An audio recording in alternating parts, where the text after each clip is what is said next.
Dear friends, thank you very much for coming to this event. We are very happy to have today William Brumfield. It's the second time you are with us, and I remember very well. 2 years ago, you have made incredible presentation, which holds in the above the abyss apocalyptic vision in photography.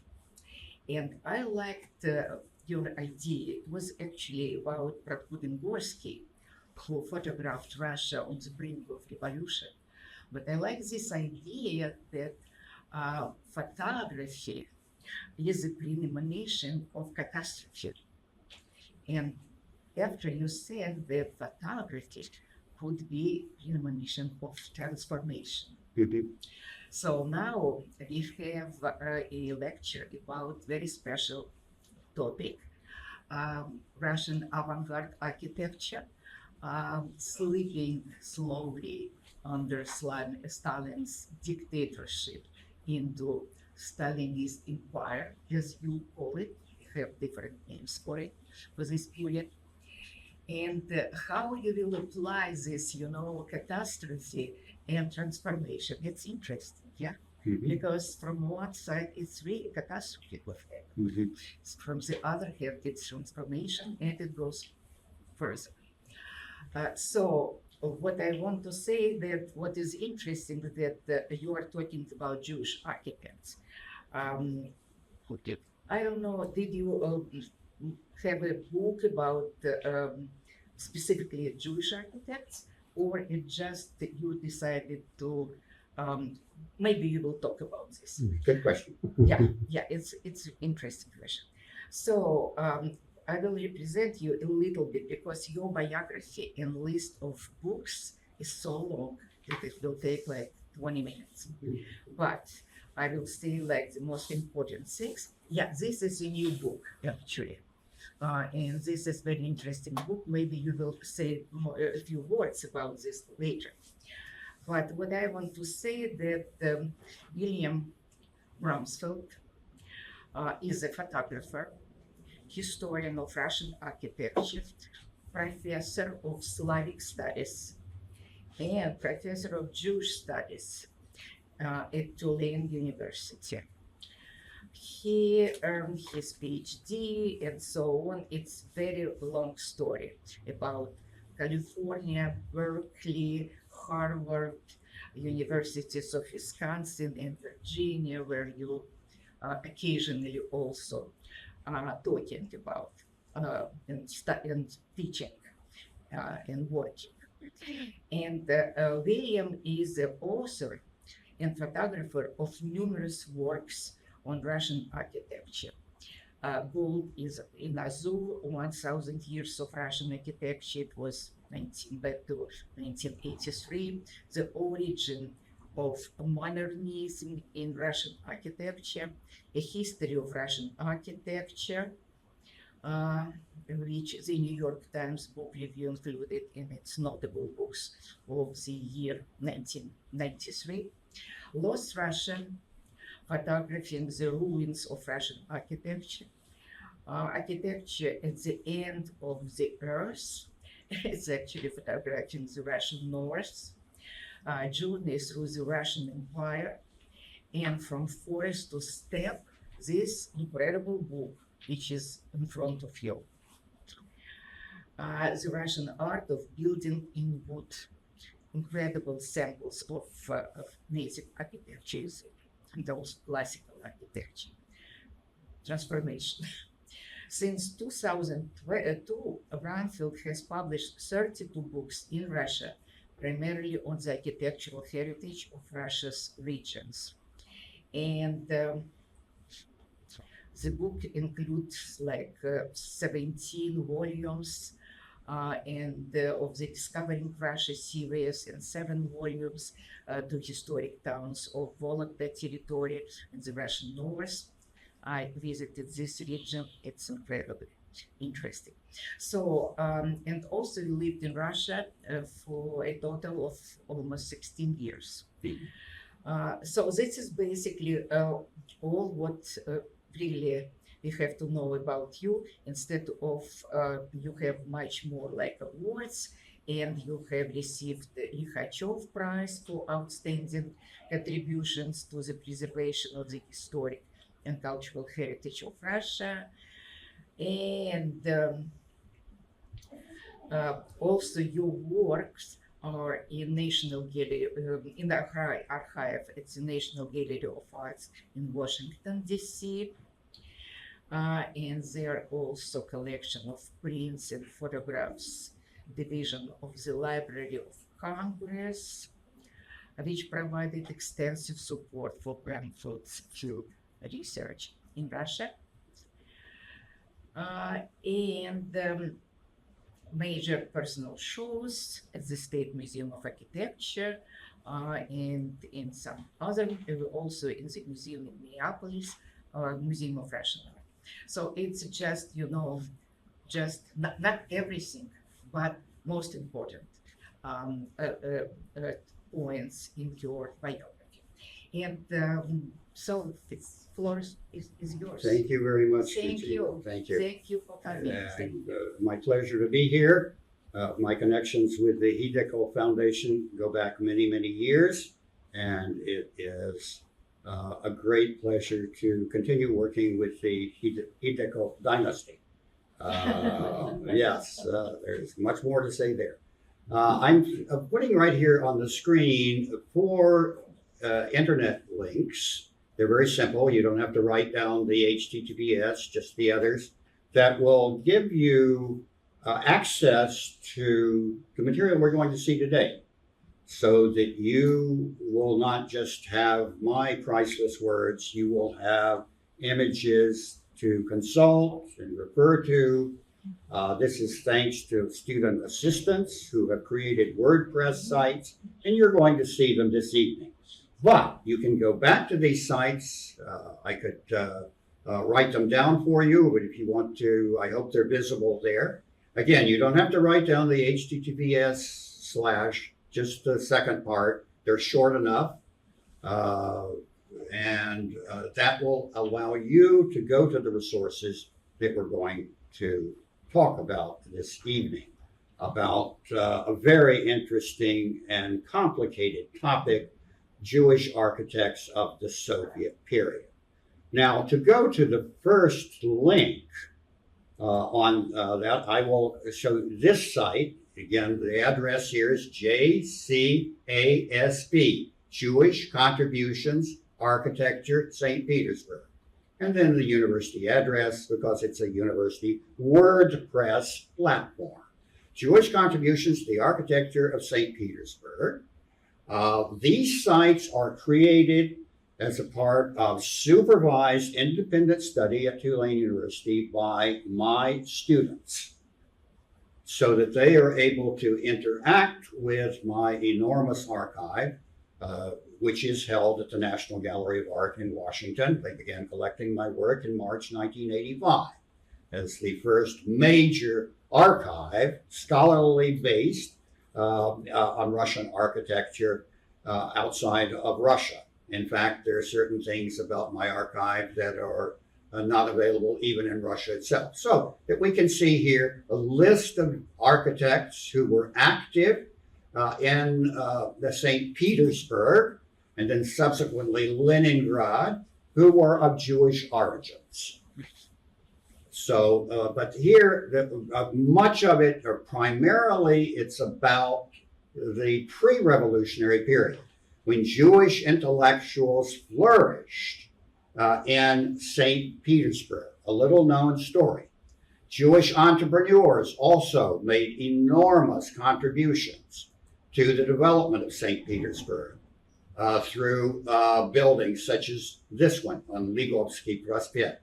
I got a little known story that Jews were, despite pervasive anti-Semitism in the governing elite, is well known to all, nonetheless, in St. Petersburg particularly, the Jewish presence was important.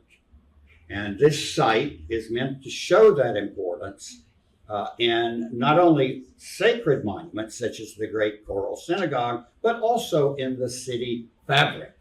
Jewish architects were there. Jewish entrepreneurs were there. They were creating a new city at the turn of the century, the building boom there.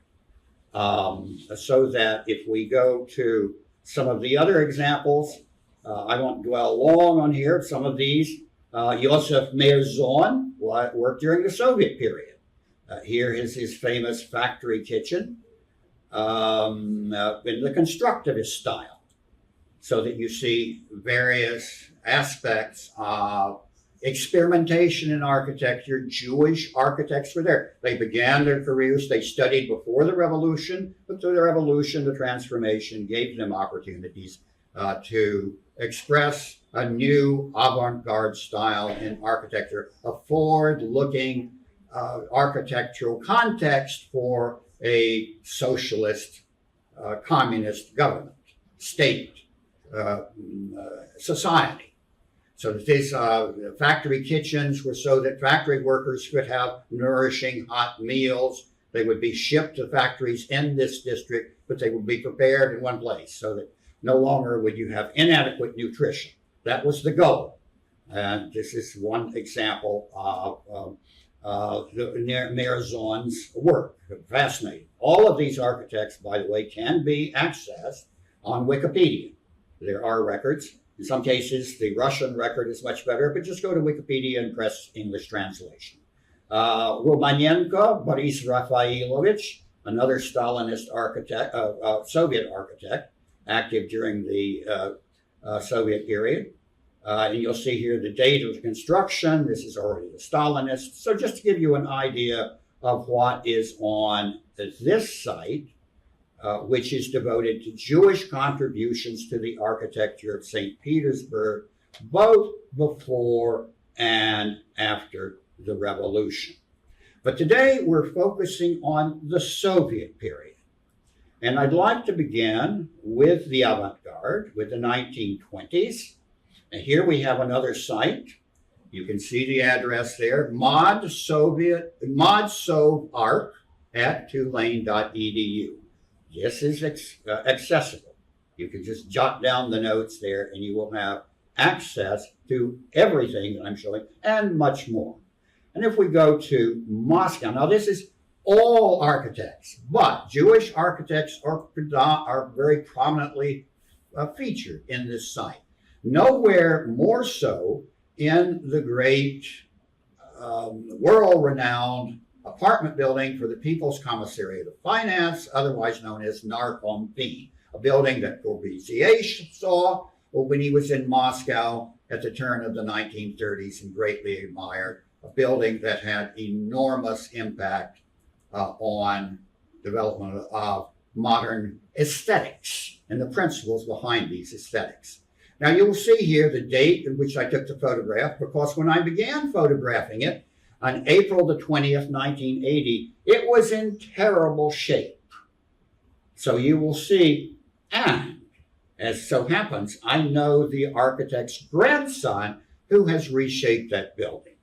It's an extraordinary story and will also take us back to the question of catastrophe. Some idea about how that ties in with my notion of photography above the abyss. All right. Now, Moishe Ginsburg was educated in Riga before the revolution and during the First World War, before the revolution. And he came into the avant-garde with full force and a number of theoretical treatises, the most important of which is now published in 1924, called Style and Epoch. Style and Epoch, in which he outlines what new architecture should be in a socialist society, getting rid of the decorative effects that showed class divisions and bourgeois pretensions, and go to a society that would lead to a new humanity, so that architecture was to be a social condenser. And that was to be implemented in this a building for the People's Commissariat of Finance, the minister of whom, or the commissar, as they were called then, Milutin, was a big supporter of modern architecture, particularly Ginsburg. So he commissioned this building, which I first photographed in April of 1920. And we'll start the slideshow here. And you can see the windows are somewhat broken. And on the other side of this building, they were building the new enormous complex for the American Embassy. So that most people didn't want to live in this apartment building. It had become a slum. It was taken over by default by the Moscow city government. No one really maintained it. It was a catastrophe because world architects understood how important this building was. Now, it was something of a failure because it was built at a time when equality was the main operative word in Soviet society. Equality. Particularly equality among the sexes. So here, these apartments, which were ingeniously designed, almost like ship cabins, and many of them are on 2 levels, incidentally. This is a south facade. In the morning, sun would come through and people would come out. You see the window strips and do calisthenics. The kitchens were minimal because we didn't want to force women back into the role of household functionaries. Women were to be brought into the labor force, into the administrative force. Therefore, food was to be prepared, the daily meals, at an industrial block, which we'll see in just a minute. So, minimal kitchen facilities. Also, children were to be raised in communal schools, emphasis on communality. Turns out that by the time this building was finished in the late 1920s, there was a new impulse, particularly among the administrative elite, and the idealism behind this structure had faded within the new Soviet policy of 5-year plans, functioning on a highly centralized economic structure, and a reward to those who served that structure well. So we wanted a different architect. We'll get to that in the second part of the talk. But if we'll go see a few more examples of the way I've recorded this building. This is 1984. You can see some of the glass has been broken out. Down below, there are exposed pilotis. It was supposed to be open. It was filled in during the late Soviet period. Corbusier loved that at the top. A solarium. Everything for an enclosed community that was concerned with mental health, with physical health, with commitment to a new society. The architecture was to create the, as it were, the platform for this new development. Architecture as social condenser. We'll see some other examples that they put in. 1984. Again, I love this photograph with the towels or maybe diapers. That's who was living there. People essentially living rent-free and getting by as much as they could. This is a makeshift building, a shed attached onto this modern structure. We'll see renovation photographs and when it's been taken away. So it's a bit like the Colosseum. It's being degraded, but it's still there in its essence. Here is the passage over to the service block where meals were prepared and dining rooms and so forth in order to advance equality of the sexes. We'll get to these photographs in just a minute. But I've been able to document the deterioration over the years. This is 1990, 6 years after 1984. You see how much of the stucco has fallen off to reveal the very primitive, what the Russians call schlag blocks, something like cinder blocks. That is the main structure of the building. Advanced ideas, but very limited technology to implement them. There's not a lot of reinforced concrete in this building. Essentially, it's a load-bearing wall. But you can see the futuristic designs of the balconies outside of the apartments at the end, which were for the higher level administrators, so that there is a certain sense of inequality even in this social condenser. 1990. In 1994, 4 years later, you can see trees growing out of the top. Corbusier would have loved it. So you've got not only your solarium up here, but you've got a roof garden. I mean, they were just there because bird droppings, the seeds, and there's soil up there, dust accumulating, and suddenly you have a forest. And notice, by the way, that the little lean-to structure has been taken away in 1994. A photograph without a date, and this is the principle of my collection at the National Gallery of Art. A photograph without a date is not a usable, authentic historic document, particularly when we're talking about Russian architecture. So you can see the various transformations because I went back to this building again and again. I knew its importance, and I knew how dangerously on the brink it was. Again, the south facade. You can see how many of the window panes have been smashed. But as I say, since the new American embassy was being built on the other side, I did notice some people occasionally going in and sort of solid tights and black leather jackets. Of course, they were there from what the Russians euphemistically call the organs of state security. It was an ideal listening post.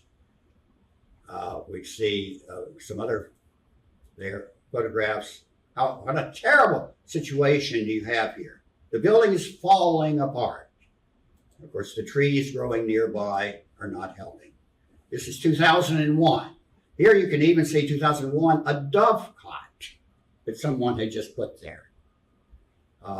Again, would Corbusier have approved? Well, it's there. It's real life. But you can see how dreadful the condition of this building was.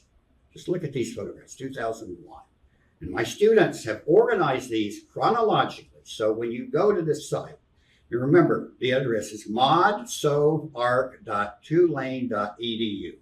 All of these photographs will be available to you and much more. Again, 2001. Now, the renovation, 2019. You can see the pilotis have been exposed. The facade has been cleaned. The plaster has been reapplied. All the schlag blocks are still there, the cinder blocks underneath. And there I am with the architect's grandson, Alexei Ginsburg. He was responsible for supervising. Of course, it was private investors. And it's ironic that, of course, as you might guess, those investors were there to turn this into elite apartments, fashionable apartments. They were advertised for many years on the internet in the early 2020s. I could see, go into the Soviet equivalent of Google, and there would be an ad for properties that you could buy in this building. There is the architect's son. When we're there on site, as the restoration is being completed. There you see other examples. All of the stucco has been designed, and they were precisely obsessive in getting it right. All of the details would be as they were. And you can see now it's open. The space is open. You see the pilotis. If you know Corbusier's work, his particularly post-war work, Habitation, that he built in many different cities, not only in Europe, but also in South America, you can see how important and how this goes up until the third floor, and then you have the window strips here. All of this was replaced with, I would almost say, fanatical devotion to the original. Here is the passage over to the industrial building, which has its own site. And here again, one of the Stalinist buildings in the background. There again, we get close-up view. Here's a view of the apartment building with solarium at the top from the service building. And there we are back. Now, if we go to the back facade, the river facade, which for many years was not seen, and you can't see it now. Why? Because the new complex of the American embassy obscures it. Well, now you have a foundation pit where that American embassy was being built. This photograph was taken April 1980, unique photograph, never to be repeated. The view was opened up when they tore down all of the buildings that were here. And it was obscured now by the American Embassy. And you get the exquisite geometry and proportion of Ginsburg works, reminding us of De Stijl in Holland of the period. The balance, the beauty, the stair shaft, the window strips. And remember, many of these apartments are 2 levels, so that each level here, the windows are upper and lower part of a split level apartment building. A historic photograph was actually published on the site that the National Gallery did. You see other views, and then close-up views, because you can no longer see it in 2001, so I got up close to see those window strips and the way the harmony of Ginsburg design works. It wasn't just about simple functionalism. It was about making a building that exploited the beauty of light and form, geometry and volume. But you see again in 2001 how many broken glass. It was essentially half abandoned and used as a slum. This is the restoration of the roof, found and taken in 2019. Some other views. There's an air vent. All of this original in its original formulation. So often obscured during the Soviet period by its degradation. This is almost like a ship's bridge, you can see here. Again, Corbusier loves the metaphor of a ship, and Ginsburg accepted that. Spiral staircase up to the solarium. Yeah, and we can go back still further to the, there's the interior, we show those, but I think I'll go to the service building now. That's as it looked in 1984. Just so related to the Bauhaus movement in Germany in the 1920s. The glass curtain walls. This would be for dining, kitchen, laundry, various service functions. There was another building, but this was the main. This sort of industrial aesthetic, which bears some relation, of course, to Peter Behrens, his work for German industry before the First World War. There you see other photographs that I've taken in 2001 and this priceless photograph, I was there in 2018. You see how much they took out in order to restore it. They took out practically everything except the skeleton.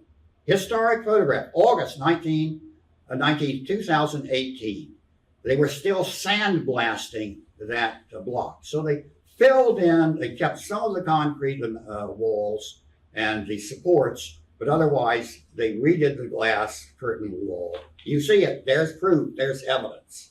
That is a photograph with a date that allows you to confirm the transformation and the restoration. Here you see, this is the interior of the service block. They were able to recover certain elements. This is the dining room, certain colors that were originally there. You see the lathing, very primitive in its construction, but futuristic in its design. Double glazed window here. They've already, you see, in 2019, they replaced the curtain walls. Remember my 2018 photograph? This was open. But they've tried to keep all of the technology there as it was according to the plans that were preserved during the Soviet period. That's a view from the primary apartment structure of the service building in its entirety. You can see the curtain wall has been replaced.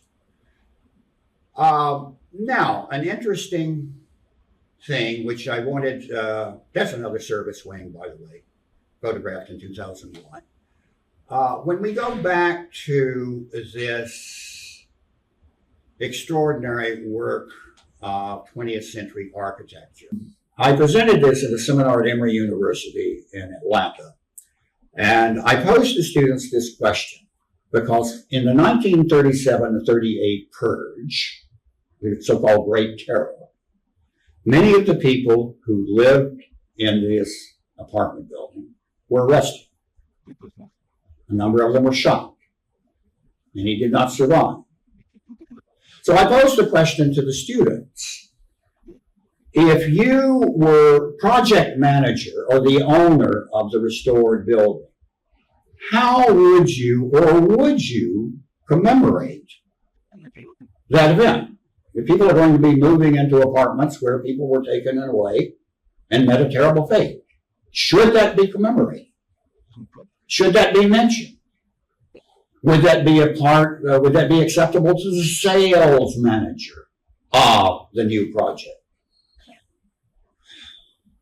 So that within the photography, you have the year by year, as it were, documentation of the structure already after that tragedy. But looking at it, photography at that one moment sets up a temporal scale when you can imagine, you can think about what happened to the people who lived here.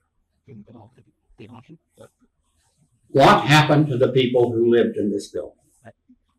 So many of them whom were victims of the terror of 1937, 1938.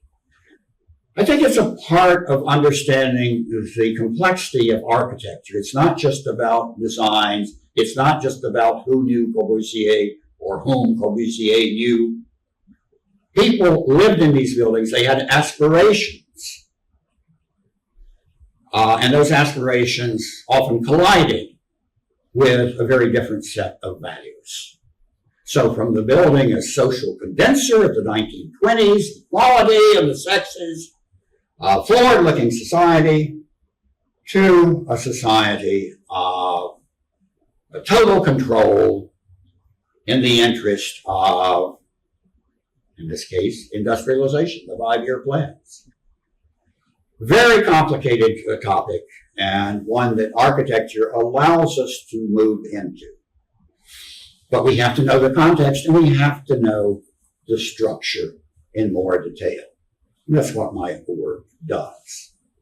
There are a number of other architects that we could refer to in the modernist period.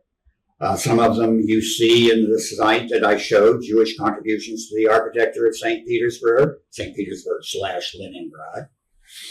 And we could speak about more here if we go back to other cities that are in this superb site designed by Sophie Clements, a freshman at Tulane, by the way, and one of my student assistants who was assigned to create a WordPress site focusing on a theme that I defined and the photographs that I offered.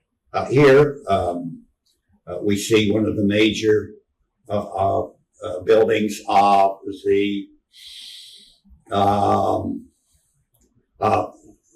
avant-garde of the Soviet period in St. Petersburg.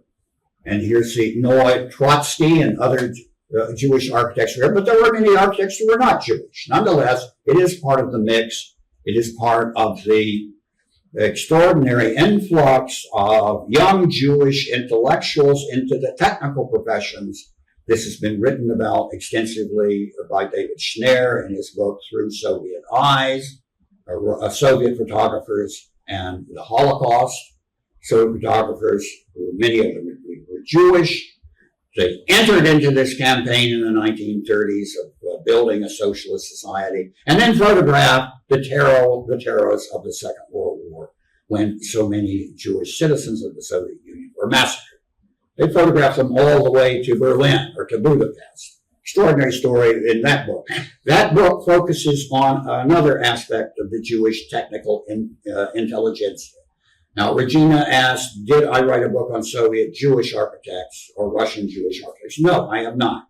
They enter into my work in other ways. But through sites that I have created with the assistance of my students, you can have a view of these various complicated developments. It's an extraordinary gift.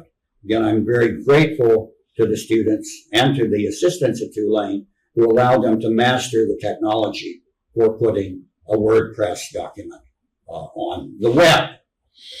Now, if we go back to the Stalinist period, which I think we're about halfway through in our presentation, perhaps a little bit more, we can focus on architects. This, by the way, is another building in the Stalinist style by Noah Trotsky, who was known as an avant-garde architect and later became one of the leading proponents of Stalinist architecture.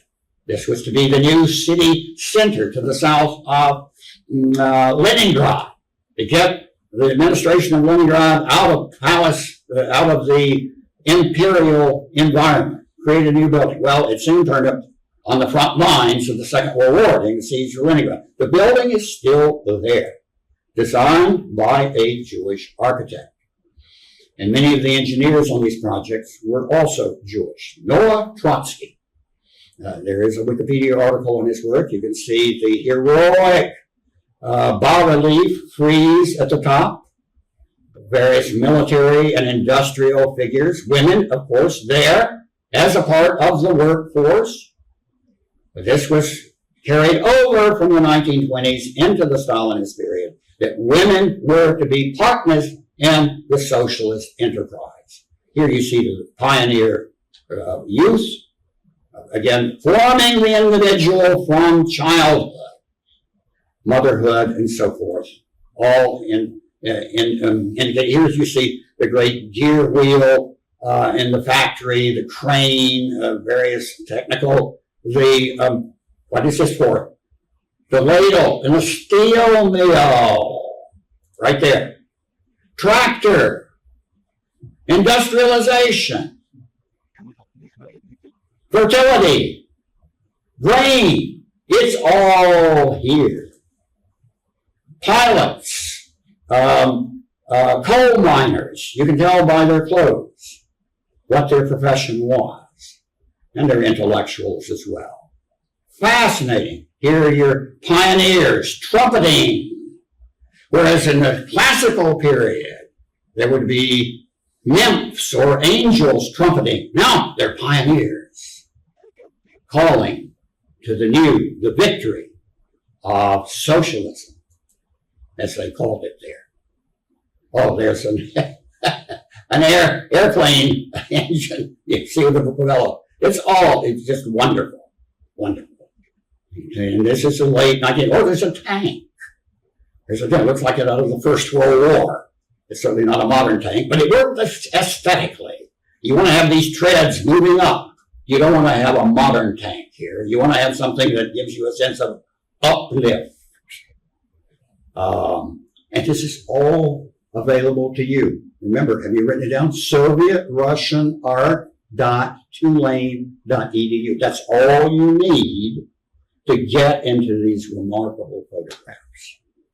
Now, if we go back to other examples of Jewish contributions to the Stalinist architecture, let's see, then we will, there is, the final site that I wanted to show here is called jcsr.tulane.edu, Sites of Jewish Culture and Memory in Russia, designed by Sasha Karasik.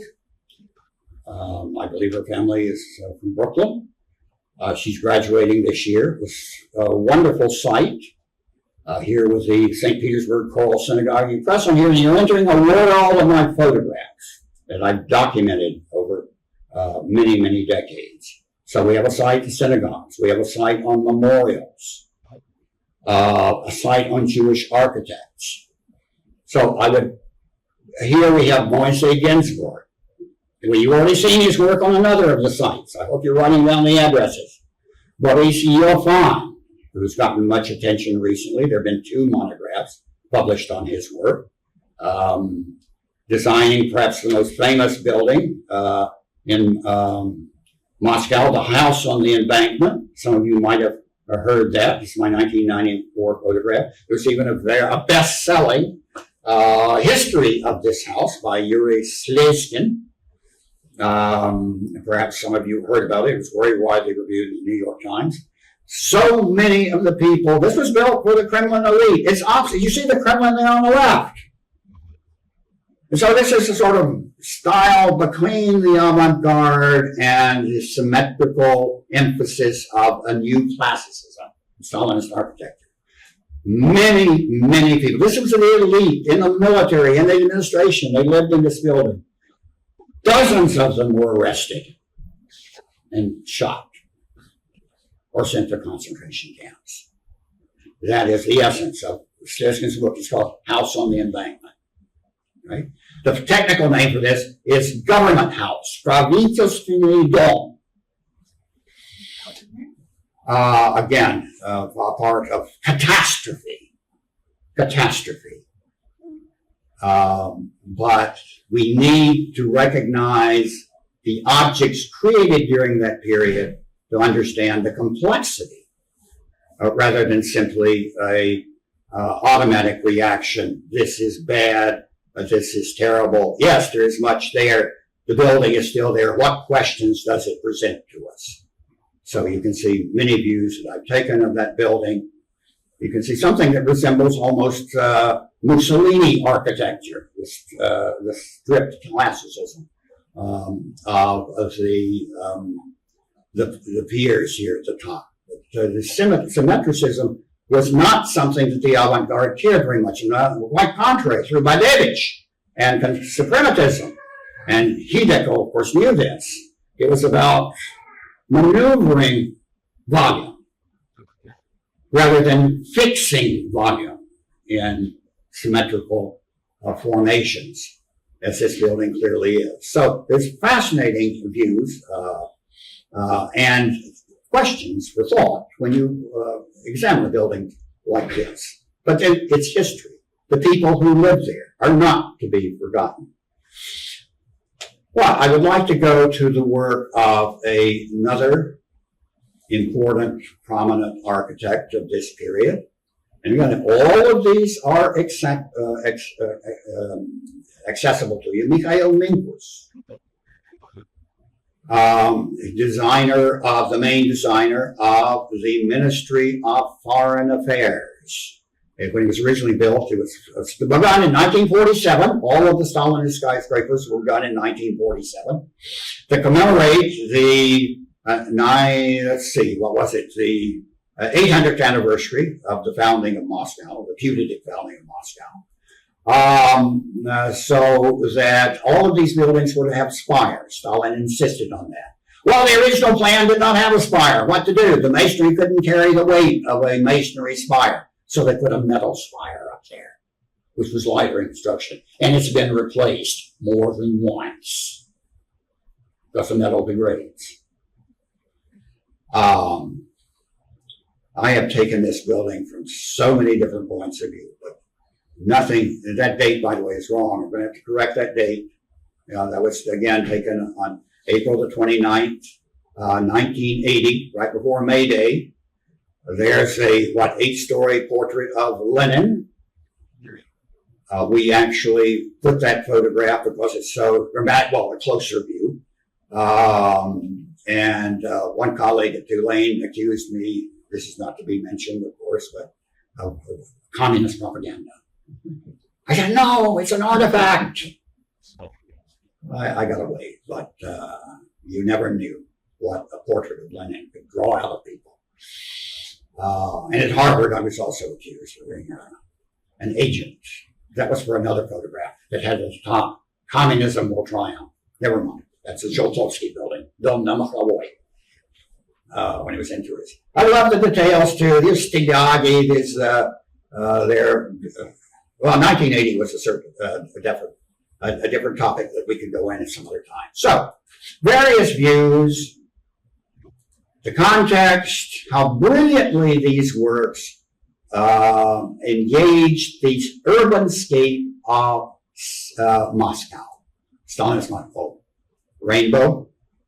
Did someone ask for a rainbow? I know I have people actually who made this their screenshot. I think there's another. Well, that's a better rainbow. and there's a night view.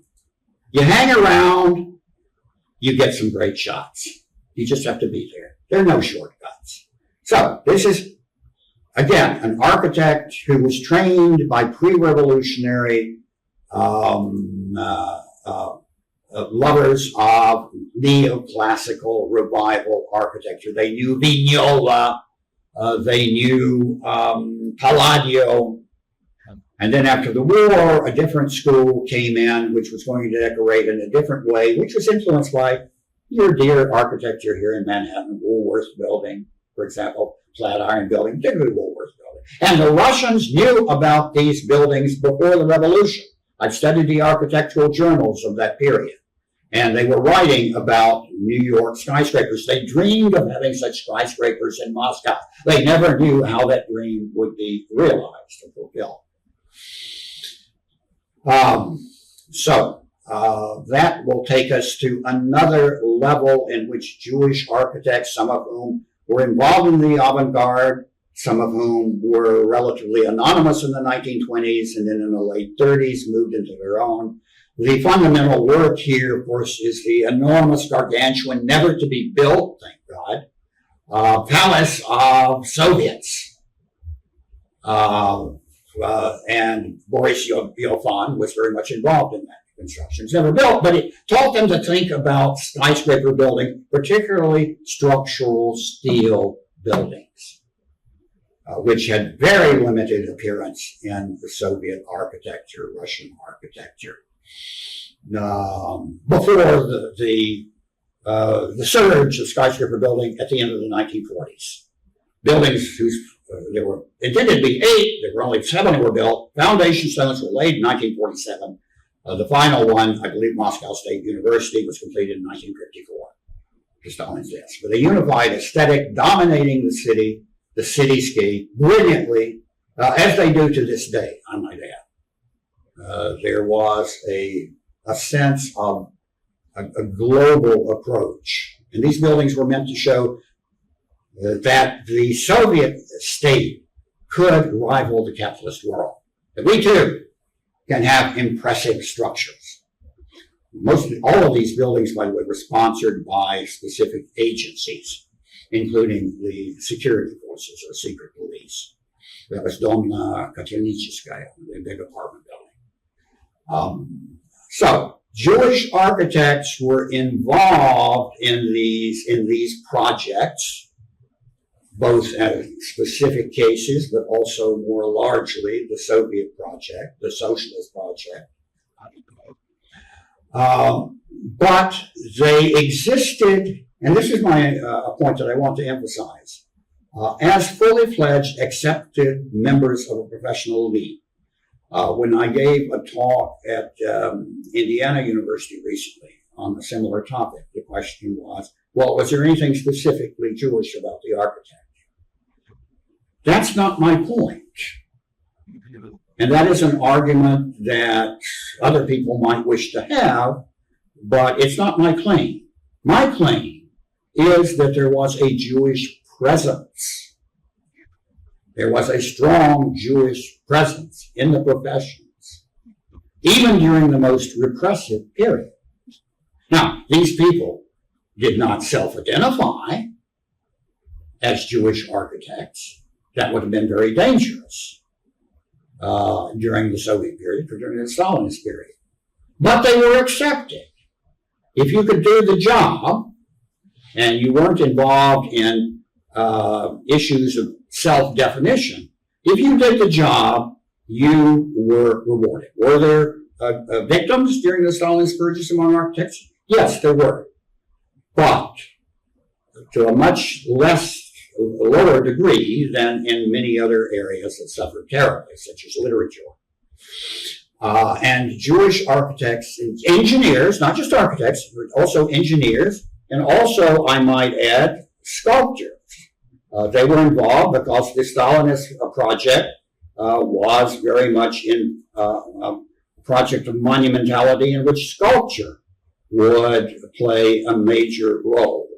So if we conclude with some examples of Jewish sculptors who were involved in the decoration of these buildings.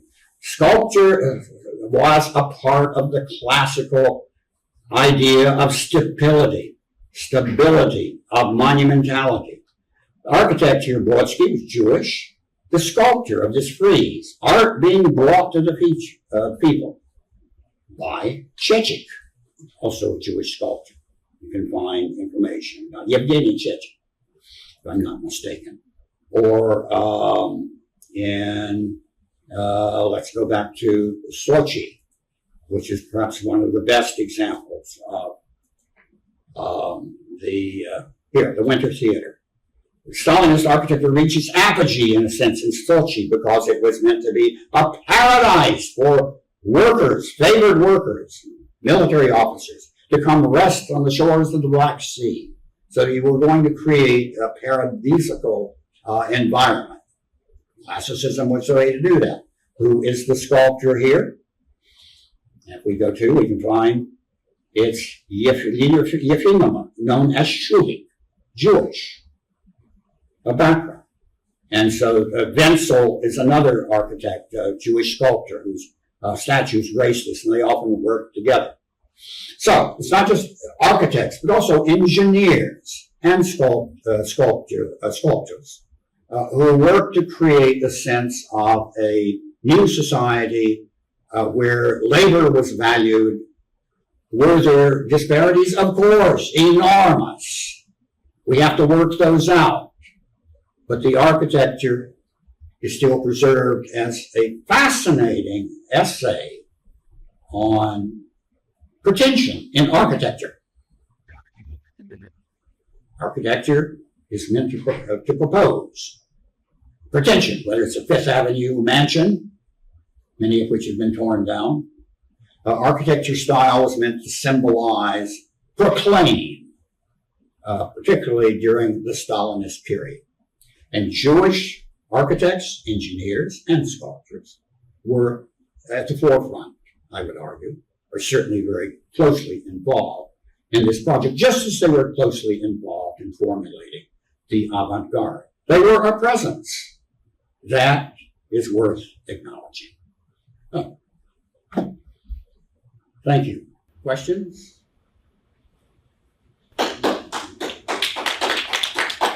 Thanks for the students.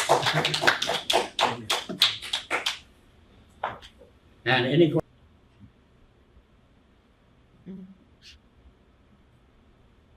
It's really very interesting. For me, it's very important because many things it's really new for me. Yeah.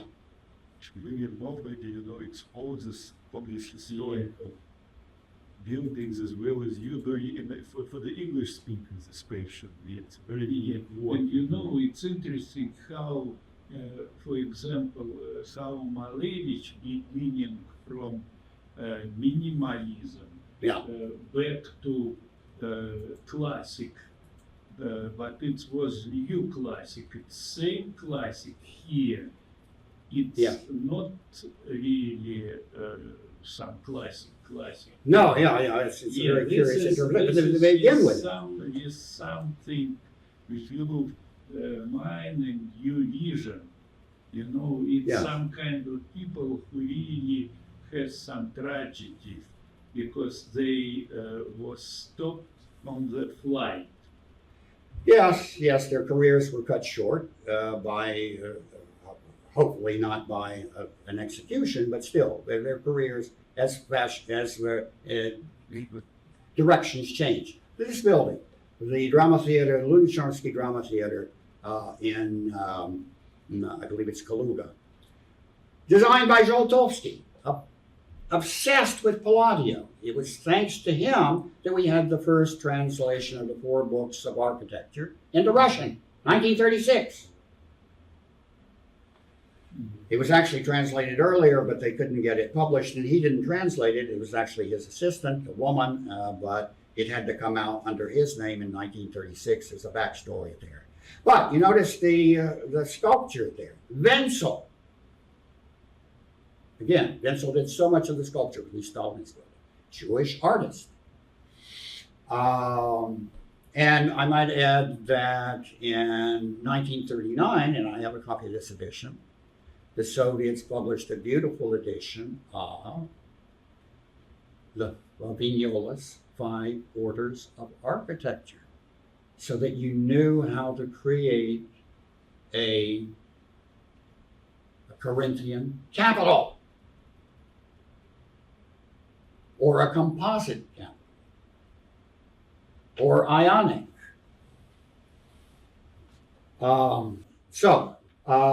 Yes, question.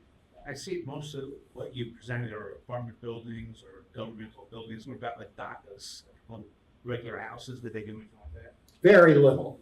The Stalinist dachas were noticeably faceless. And however, many of the architects or prominent architects who would define the neoclassical revival aesthetic during the Stalinist period got their start before the revolution designing country homes for the elite. So there's a certain Ivan Fomine is the classic example there. So depending on your clientele, but you could get into trouble in the Stalinist period if there was too obvious a statement of your aggrandizement.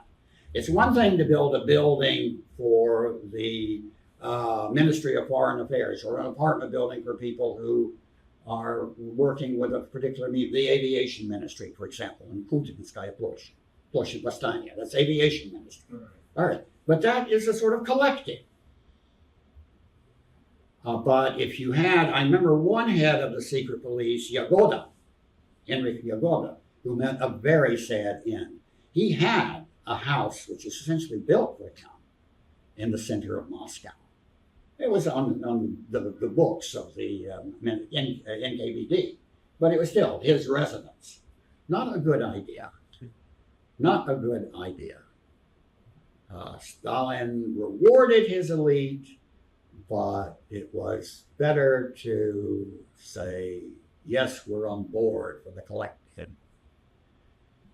And a wonderful exception to that, not Jewish architect, Konstantin Melnikov's house. He was allowed to build that house, which is one of the great monuments of 20th century architecture. Also in this site, if you go to did you write down the addresses?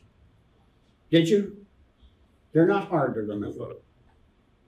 And remember, you just need to write down the first part, and then you've got .tulane.edu. You want to try bringing up one of them right now as your assignment? Again, I can bring those addresses. Let me see here if I can. Let me open the link. Does it open? Yeah. Well, this site cannot be reached. Let me just do the internet. Okay. All right.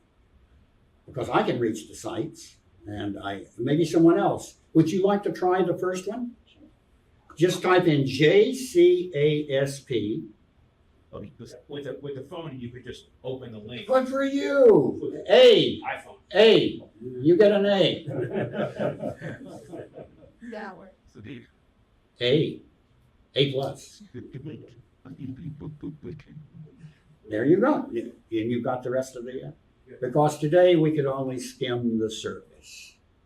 But I give you some idea of the aspirations of these architectural styles and the Jewish presence in defining these styles. And then it's just a fascinating topic to unravel on an individual basis. Now, are we getting the addresses back here? Is this the row with the C students?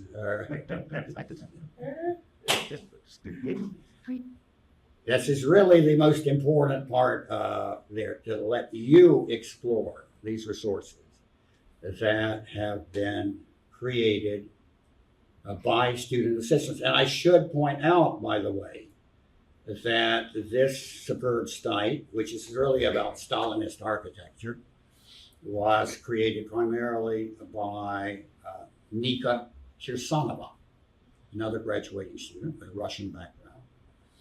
we're very fortunate to work with these students, and they were inspired by my photographs, and we managed to put it together. So enormous depth of gratitude to the students. First, Julie Klingenstein did the Jewish Contribution to Architecture St. Petersburg. That was 2 years ago. We saw the success of that and began to snowball. So this year we have Sophie Clements did the avant-garde site. Nika Kirsanova did the Stalinist site and the provinces, and then Sasha Karasik did the Jewish contributions to Russian culture. And I might add, by the way, that there is quite a bit of, because there is a special section that we created, Holocaust memorials, including the Zmeyovskaya Balka Memorial in Rostov-on-Don, where in August of 1942, as German forces were hurtling towards Stalingrad, 27,000 were killed in this ravine. So there's a lot on these sites. If you press it, you'll get the information here. Photographs that I took in 2016. 26 or 27,000 people. There is information about the memorial and the controversy. These are all of my photographs. So there's a great deal on this site. In fact, we could have a separate topic about Holocaust memorials. Perhaps that would be another presentation that we can do. So I do hope that you will make use of these 4 sites: Jewish Contributions to Architecture St. Petersburg, Moscow Architecture, which is a Stalinist art. Well, that's another site dealing with Stalinist architecture, and then modern Soviet architecture, and then Jewish contributions to Russian culture through architecture.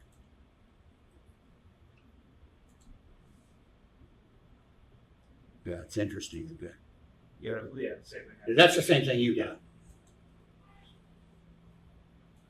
But you were able to get power through I it. was able to get the other ones. Oh, Yeah. okay. Well, they should all, perhaps there might even, well, I'm not really sure why that one didn't come up. But technically, if you fool around with them, they will appear. Maybe because it's a broken address. I don't know. I won't speculate. Actually, there are 5 addresses here. This is the one that deals with the Stalinist architecture. Let's see if it will come up. Yeah. That's Nika Kirsanovas, the site that she designed. And they were supposed to put their names down here. Yes, created by Veronika Kirsanova. So, I'm immensely grateful to our students. Thanks to the students.